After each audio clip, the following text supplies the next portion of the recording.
ಕರ್ನಾಟಕದಿಂದ ವಲಸೆ ಹೋಗಿರುವಂತಹ ಕಾರ್ಮಿಕರಿಗೆ ಸೌಲಭ್ಯ ಕಲ್ಪಿಸಿಕೊಡುವಂತೆ ಆಗ್ರಹಿಸಿ ಗೋವಾ ಸಿಎಂ ಸಾವಂತ್ಗೆ ರಾಜ್ಯ ಕಾರ್ಮಿಕ ಸಚಿವ ಸಂತೋಷ್ ಲಾಡ್ ಪತ್ರ ಬರೆದಿದ್ದಾರೆ. ಖುದ್ದು ಸಂತೋಷ್ ಲಾಡ್ ಅವರೇ ಗೋವಾ ಸಿಎಂಗೆ ಪತ್ರ ಬರೆದು ಕೊಟ್ಟಿದ್ದಾರೆ. ಗೋವಾದಲ್ಲಿ ಇರುವಂತಹ ಕನ್ನಡಿಗರಿಗೆ ರಕ್ಷಣೆ ಕೊಡಿ. ಗೋವಾದಲ್ಲಿ ಹೆಚ್ಚಿನ ಸಂಖ್ಯೆಯಲ್ಲಿ ಉತ್ತರ ಕರ್ನಾಟಕದವರೇ ನೆಲೆ ನಿಂತಿದ್ದಾರೆ.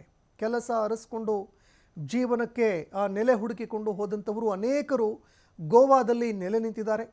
ಆದರೆ ಅನೇಕರಿಗೆ ಸಮಸ್ಯೆಗಳಿದ್ದಾವೆ. ಮೂಲಭೂತ ಸೌಕರ್ಯ, ಮತ್ತೊಂದೆಡೆ ಅಲ್ಲಿ ಉಳಿದುಕೊಳ್ಳೋಕೆ ಅಂತ ಇರುವಂತಹ ಸಮಸ್ಯೆಗಳು, ಇನ್ನೂ ಅನೇಕ ಸಮಸ್ಯೆಗಳನ್ನು ಎದುರಿಸ್ತಾ ಇದ್ದಾರೆ. ಹೀಗಾಗಿ ಕರ್ನಾಟಕದ ವಲಸೆ ಕಾರ್ಮಿಕರಿಗೆ ಗೋವಾದಲ್ಲಿ ವ್ಯವಸ್ಥೆಯನ್ನು ಕಲ್ಪಿಸಿಕೊಡಬೇಕು. ಇದು ನಮ್ಮ ಸರ್ಕಾರದ ಗಮನಕ್ಕೂ ಕೂಡ ಬಂದಿದೆ. ಪೊಲೀಸರು ಹಾಗೂ ಸ್ಥಳೀಯ ಸಂಸ್ಥೆಗಳು ತೊಂದರೆ ಕೊಡ್ತಾ ಇದೆ. ಇದರಿಂದ ಕನ್ನಡಿಗರಿಗೆ ತೊಂದರೆಯಾಗ್ತಾ ಇದೆ. ಹೀಗಾಗಿ ಗೋವಾ ಕರ್ನಾಟಕದ ನಡುವೆ ಉತ್ತಮ ಬಾಂಧವ್ಯ ಕೂಡ ಇದೆ. ಎರಡೂ ರಾಜ್ಯಗಳು ಆತಿಥ್ಯಕ್ಕೆ ಹೆಸರಾಗಿವೆ. ಹಾಗಾಗಿ ದಯವಿಟ್ಟು ಕನ್ನಡಿಗರ ರಕ್ಷಣೆಗೆ ಆದ್ಯತೆ ಕೊಡಿ. ಅವರಿಗೆ ಸಾಮಾಜಿಕ ಸೌಲಭ್ಯಗಳನ್ನು ಒದಗಿಸಿಕೊಡಿ. ಪಡಿತರ, ಆರೋಗ್ಯ ವ್ಯವಸ್ಥೆ ಇದನ್ನು ಕಲ್ಪಿಸಿಕೊಡಿ ಅಂತ ಸಂತೋಷ್ ಲಾಡ್ ಮನವಿ ಮಾಡಿಕೊಂಡಿದ್ದಾರೆ.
ಇದಿಷ್ಟು ಈ ಕ್ಷಣದ ಅಪ್ಡೇಟ್ಸ್. ನೋಡ್ತಾ ಇರಿ TV5.